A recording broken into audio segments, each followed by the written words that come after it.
Me llamaron invisible. Me hicieron limpiar su café y vaciar su basura. Pero lo que ellos no sabían es que estaba construyendo algo mucho más grande que su desprecio. El aire en el salón era denso, impregnado con el aroma de cuero viejo y ambición desmedida. Afuera, la silueta de los rascacielos se fundía con el crepúsculo de una ciudad que nunca dormía, una ciudad que, en aquel entonces, me parecía inalcanzable. Pero no era el aroma ni la vista lo que capturaba mi atención, era el rostro del hombre al otro lado de la inmensa mesa de caoba, un rostro que, a pesar de sus años, aún conservaba la misma inquebrantable expresión de superioridad que recordaba. Había un eco de familiaridad en la escena, una resonancia casi perfecta de un pasado que creía olvidado. Recuerdo vívidamente mi primer día en Vanguard Systems. Era un joven recién egresado, armado con un título universitario, una curiosidad inagotable y una fe ciega en el mérito y la oportunidad. La imponente fachada de cristal y acero de su sede prometía un futuro brillante, un lugar donde mi intelecto y mis ideas podrían florecer. Entré por esas puertas con el corazón rebosante de una esperanza casi ingenua, listo para sumergirme en el vibrante mundo de la tecnología de punta. La realidad, sin embargo, se reveló con una lentitud cruel. Mi primer puesto, el de asistente de proyectos junior, era una etiqueta amable para lo que en verdad era un asistente personal sin rostro ni voz. Mis tareas no abarcaban algoritmos complejos o estrategias innovadoras, sino la logística más mundana, y a menudo, humillante. Fui el encargado oficioso de reponer el papel en las impresoras olvidadas, de asegurar que las cafeteras estuvieran siempre provistas, de desocupar los contenedores de basura cuando los demás olvidaban hacerlo. Recuerdo con particular mirada claridad una mañana en que, tras un incidente con una cafetera desbordada en la oficina del subdirector, se me asignó la tarea de limpiar el pegajoso desastre, mientras los demás, cons de desdén, pasaban por mi lado como si fuera parte del mobiliario. Mis jefes, figuras distantes y ocupadas, apenas registraron mi existencia. Sus interacciones conmigo se limitaban a órdenes lacónicas o gestos impacientes. Mis compañeros, sumidos en sus propias jerarquías y ambiciones, me trataron con una indiferencia que era casi más dolorosa que la hostilidad abierta. Era el eslabón invisible de la cadena, el engranaje silencioso que nadie agradecía ni notaba, excepto cuando algo fallaba, y entonces, la culpa caía sobre mí con la previsibilidad de un péndulo. En las reuniones, si es que alguna vez se me permitía asistir, mi silla estaba invariablemente al final de la mesa, en la zona de penumbra. Cualquier intento por mi parte de contribuir con una idea, por incipiente que fuera, era recibido con un silencio cortante o un desprecio apenas velado.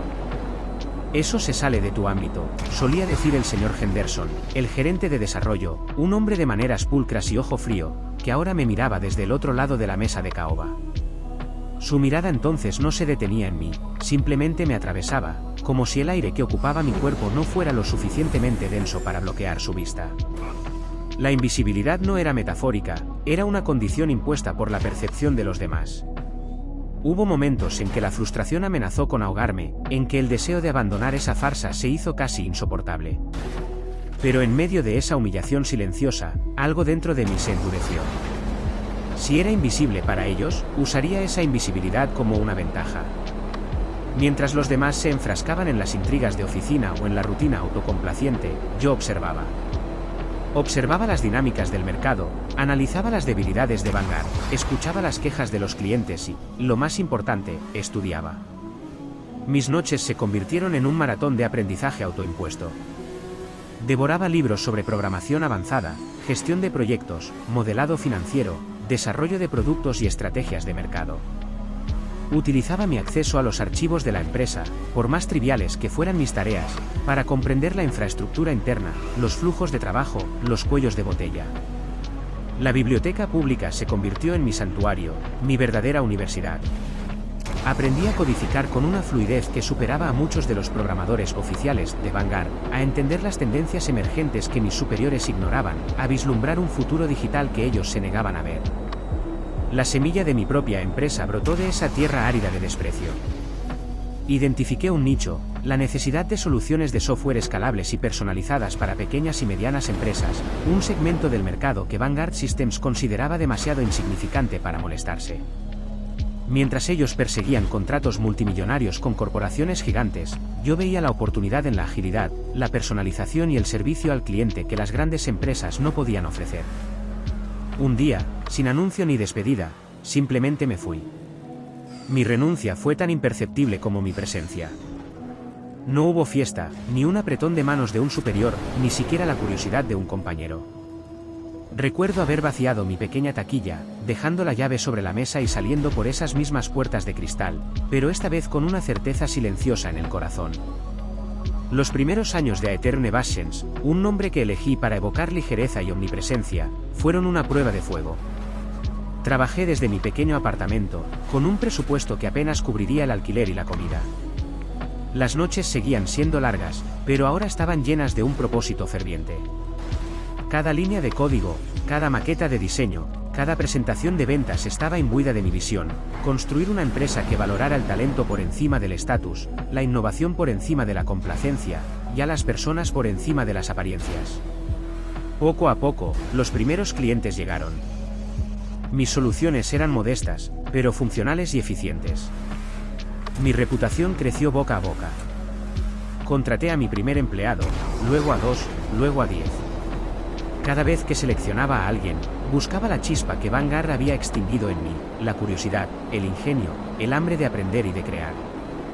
Aeterne Vascens se convirtió en un reflejo de lo que Vanguard no había sido: un lugar de colaboración, respeto y crecimiento mutuo.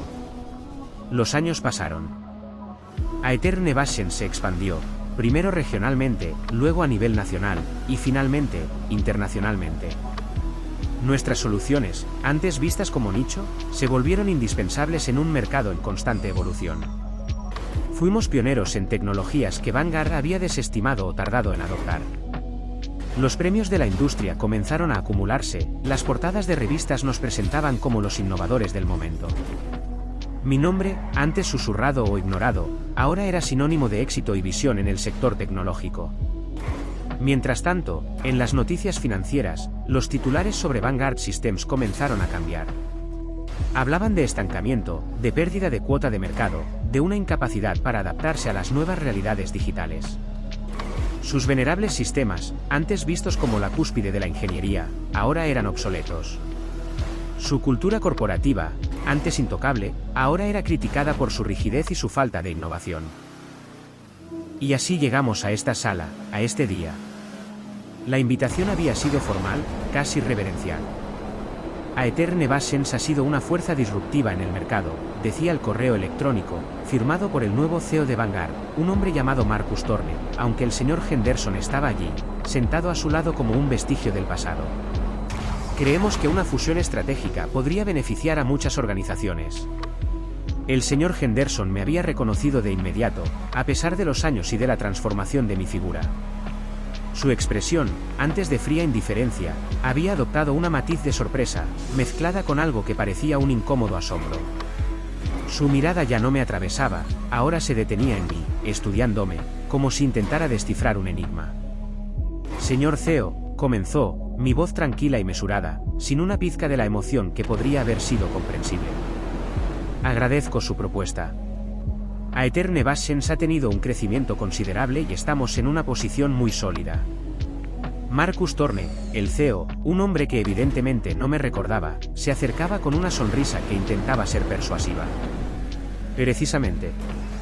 Y Vanguard Systems, con su legado y su infraestructura, podría ofrecer la escala y la estabilidad que quizás Aether aún le. Perdóneme que le interrumpa, dije, levantando una mano con un gesto cortés pero firme. Pero la escala y la estabilidad que ofrecemos en Aeterne Vascens no se miden en el tamaño de nuestro edificio o en la antigüedad de nuestra marca, sino en la agilidad de nuestra innovación y en la lealtad de nuestro equipo, forjada en el respeto mutuo. Valores que, desafortunadamente, no siempre fueron prioritarios en Vanguard Systems. Hice una leve pausa, permitiendo que mis palabras floten en el aire cargado. Sentí la mirada del señor Henderson intensificarse, su rostro palidecer ligeramente. Thorne, aún ajeno a la conexión, parecía perplejo. Como usted sabe, las empresas, al igual que las personas, a veces necesitan un reinicio fundamental para prosperar, continuó. Mi mirada, por un instante, se encontró con la de Henderson. Y ese reinicio a menudo requiere reconocer y valorar aquello que una vez se despreció. La ironía de la situación era palpable, casi dolorosa en su precisión. La misma empresa que me había relegado a la insignificancia, que había pisoteado mi potencial con una indiferencia tan absoluta, ahora se sentaba ante mí, con una mano extendida en súplica. No había amargura en mi voz, solo una fría apreciación de la justicia poética.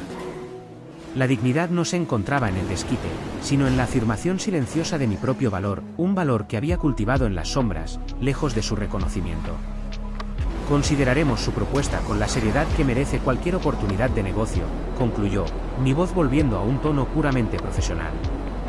Sin embargo, permítame ser claro, cualquier posible integración con Aether Nevations no sería una fusión de iguales. Sería una absorción de una visión por otra. Una que valora a cada individuo, cada idea, y que no necesita la invisibilidad para prosperar, sino que la erradica. Mi respuesta no buscaba humillar, sino establecer una verdad ineludible. Me puse de pie, indicando el fin de la reunión. El señor Henderson desvió la mirada, sus ojos fijos en la mesa. Thorne, el CEO, aunque desconcertado, se levantó también, ofreciéndome un presionado de manos con una fuerza renovada, una que insinuaba que, quizás, había comenzado a comprender la magnitud del error que su empresa había cometido. Salí de aquella sala con la misma quietud con la que había entrado, pero esta vez, con la certeza de que mi huella ya no era invisible, sino el nacimiento de un futuro que yo mismo había construido. No regresé buscando venganza. Regresé para demostrar que la verdadera fuerza no nace del reconocimiento, sino de la certeza de tu propio valor. Porque incluso cuando nadie te ve, puedes brillar más que todos los reflectores.